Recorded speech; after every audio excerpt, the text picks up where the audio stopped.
lição? Como provar, pastor Aziel, biblicamente, que Pai, Filho e Espírito Santo são um só? Primeiro, eu disse aqui que a Trindade ela não é de conceito filosófico e lógico e racional, é de conceito de fé, ok? Nós já citamos aqui Deuteronômio 6,4. Ouve Israel, o Senhor teu Deus é único. Isaías 45,5 diz, eu sou Deus e não há outro, não é isso? Pronto, aqui você tem um monoteísmo absoluto. Quando você lê João 6,27, Deus é Pai. Efésios 4,6, Deus é Pai. Quando você lê João 1,1, Jesus é Deus. No princípio era, e o verbo estava com, e o verbo era quem? Então quem é Deus ali? Jesus. Em João 20,28, o Tomé, Jesus disse, não seja incrédulo, mas seja crente. O que foi que Tomé disse? Senhor meu e o quê? Ele chamou Jesus de quê? Meu Deus do céu. Jesus é chamado de quê?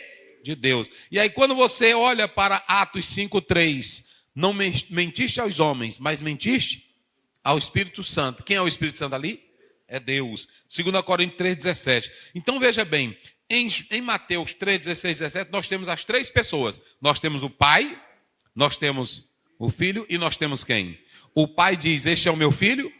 Aí o Filho está sendo e o Espírito Santo faz o quê? Pronto. Então aí, você pode observar, até na grande comissão, você tem um só nome para os três. Batizando em nome do Pai, em nome do Filho e do Espírito Santo. Pronto. E aí, então, você pode observar aqui, que na verdade é assim que a Bíblia, ela revela a Trindade. Porque Jesus é o Filho de Deus. Primeiro, a divindade do Filho. Concepção virginal, não está aí? Descerá sobre ti o Espírito e a sombra do Altíssimo. Veja que o Espírito Santo é o agente da concepção, o Pai é a fonte da iniciativa e o Filho é o verbo encarnar.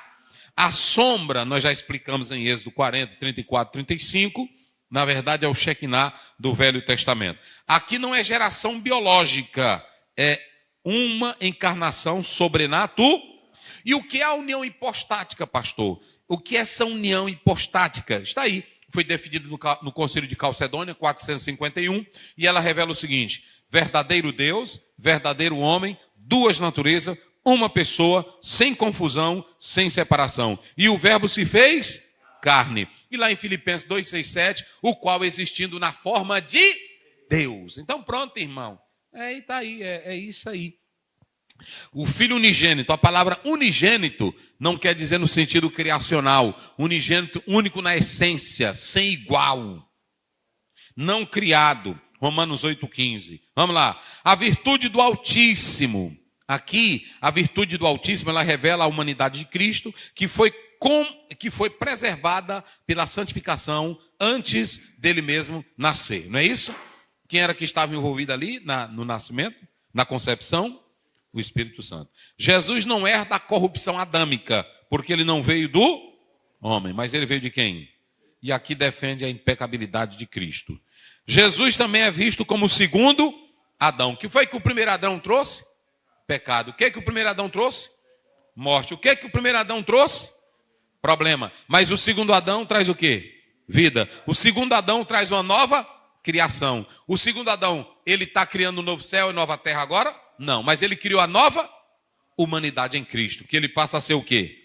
Cabeça. O primeiro Adão perdeu o jardim. Fala aí. O segundo Adão trouxe o jardim de volta. Como é que diz? Vamos lá, como é que diz aí? O primeiro Adão perdeu o jardim. Isso. E o segundo Adão restaurou o jardim. Pronto. O primeiro Adão traz uma natureza pecame, o segundo traz a justiça pela fé nele, em Cristo Jesus. Então, a deidade de Cristo, eu estou falando tudo aqui do ponto. A deidade de Cristo, vamos ser rápido aqui. A deidade de Cristo, nós colocamos aí 5 pontos. Vamos dizer junto comigo, eternidade.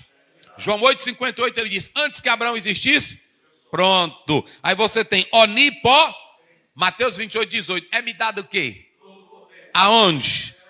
Onisciência, João 2, 24, 25. A Bíblia diz que ele conhecia os homens e não precisava que ninguém lhe falasse. Onisciência. Depois, Mateus 18, 20. Onde estiver 2 ou 3, o que acontece? Pronto. Imutabilidade, Hebreus 13, 8. Ele é o mesmo? Ontem, hoje. Pronto. Tudo isso aqui pertence a quem? E Jesus pertence isso também, esses atributos, pertence a quem? E se pertence a Deus, pertence a Jesus, é o quê? Pronto. Olha, nós já falamos aqui, Marcos 2,5,7, também está lá em Mateus 9. Jesus disse assim: filho, perdoados são os teus? O que os fariseus e os escribas disseram? Só quem perdoa pecado é quem? E Jesus disse: para que saibais que o filho tem autoridade para... Foi o que ele disse? Levanta e vai-te embora, está curado. Então pronto. Mateus 14,33, olha aí rapidinho. Então Jesus perdoa pecado. Se ele perdoa pecado, ele é quem? É Deus. Ele é Deus. 14:33. Isso. Então aproximaram-se os que estavam no barco e adoraram-no, dizendo: és verdadeiramente o Filho de Deus. Eles adoraram quem? E só quem pode ser adorado? E se só Deus pode ser adorado, por que eles adoraram Jesus? Pronto. E aí quando você lê também, já foi lido aqui, Hebreus 1:3, a Bíblia diz que ele é o sustentador do universo. Pronto.